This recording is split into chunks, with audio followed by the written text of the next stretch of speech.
हम लोग महसूस करते हैं, माननीय मुख्यमंत्री से आग्रह करते हैं, उन सबका परिवेश इस बजट में है। तो इन्हीं योजनाओं को लेकर के धीरे-धीरे विकास की ओर हम अग्रसर होंगे।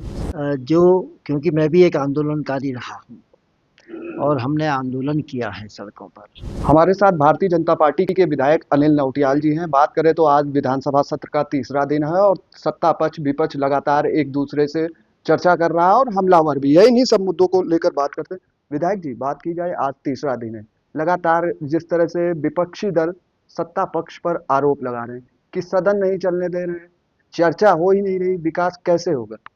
देखिए, मैं समझता हूँ कि क्योंकि हमारी सरकार गंभीर है सत्य को लेकर के, और मैं धन्यवाद भी करता हूँ माननीय मुख्यमंत्री जी का, माननीय अध्यक्ष जी का, कि उन्होंने ये बजट सत्र को गैरसैंण भराड़ीसैंण में आहूत किया है। और निश्चित ही यहाँ पर आकर के सभी माननीय विधायक अपने क्षेत्र की समस्याओं को रखते हैं, और आपने देखा होगा कि इतना अच्छा बजट माननीय मुख्यमंत्री, माननीय राज्यपाल जी के अभिभाषण में प्रस्तुत किया गया है।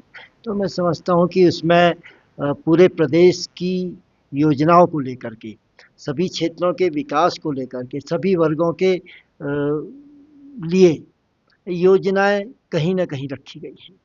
तो मैं समझता हूँ कि निश्चित ही उसके माध्यम से हमारी, चाहे वो बेरोजगार युवा साथी हों, चाहे अपनी मातृशक्ति है, चाहे सड़कों के लिए है, और अन्य जो भी आवश्यकताएं क्षेत्रों की हम लोग महसूस करते हैं, माननीय मुख्यमंत्री से आग्रह करते हैं, उन सबका परिवेश इस बजट में है।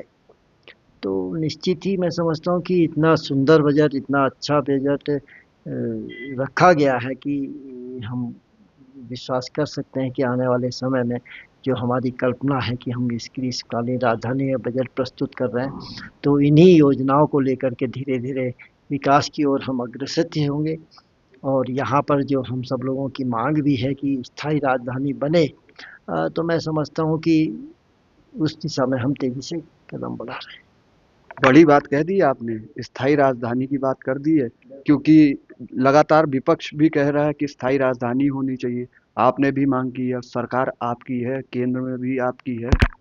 देखिए, मैंने पहले भी कहा है कि जो क्योंकि मैं भी एक आंदोलनकारी रहा हूँ और हमने आंदोलन किया है सड़कों पर राज्य को लेकर के, और निश्चित ही ग्रीष्मकालीन राजधानी हम सब लोग जानते हैं कि भारतीय जनता पार्टी ने बनाई।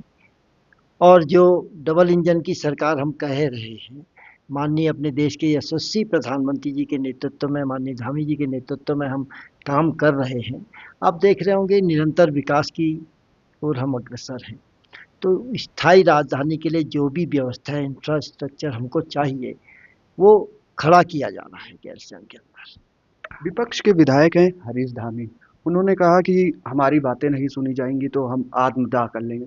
क्या लगता है कि जनप्रतिनिधि को ऐसी बातें करनी चाहिए, आत्मदाह जैसी चीजें? देखिए, मैं समझता हूँ कि ये केवल राजनीतिक मुद्दे हो सकते हैं, क्योंकि एक तरफ विपक्ष कहता है कि सत्र की अवधि बढ़ाई जाए, दूसरी तरफ हंगामा कर रहा है कि सत्र नहीं चलने दे रहा है, जो हमारे प्रश्न हैं, जो हमारे विषय है, वो हम लोग सदन में नहीं रख पा रहे। तो मैं समझता हूँ कि ये इस प्रकार का वातावरण ठीक नहीं है। तो ये थे हमारे साथ भारतीय जनता पार्टी के विधायक अनिल नौटियाल। सहयोगी सुकृत के साथ मैं दीपक पांडे, एशियन न्यूज, गैरसैंण।